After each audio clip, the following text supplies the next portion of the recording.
જૂનાગઢ જિલ્લાના માળિયાહાટીના તાલુકાના અમરાપુર ગામે નર્મદા પાઇપલાઇનના કામના કારણે ખેડૂતોમાં ભારે રોષ જોવા મળ્યો છે, કારણ કે ચોમાસું નજીક હોવા છતાં ખેતરોમાં પાઇપલાઇન નાખવાની કામગીરીથી ખેતી કરવી મુશ્કેલ બની છે।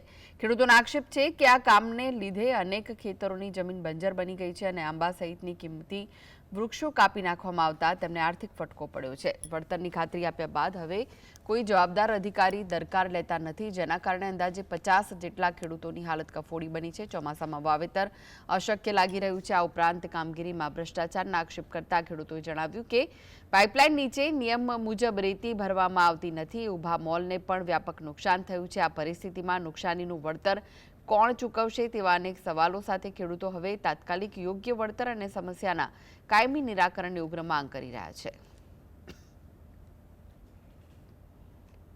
સૌની યોજનાની જે કામગીરી હાલે છે તેમાં 2 મહિના પહેલાં અમને હારે રાખીને પંચાયતને અને કહેવામાં આવ્યું હતું, ખેડૂતોને બધાને વિશ્વાસ આપ્યો હતો કે અમે કામગીરી શરૂ કરશું, તે પછીના 8 દિવસની અંદર અમને સંપૂર્ણ તમને વળતર, યોગ્ય વળતર છે એ આપી દેશું।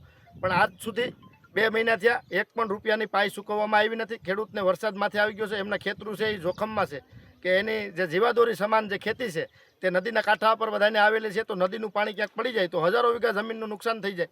એટલે સંપૂર્ણ એટલે રીતે આ રીતે જે અધિકારીઓ છે તે બધા જૂઠું બોલે છે કે નર્મદા સરુની યોજનાની પાઇપલાઇનનું કામ ચાલુ છે।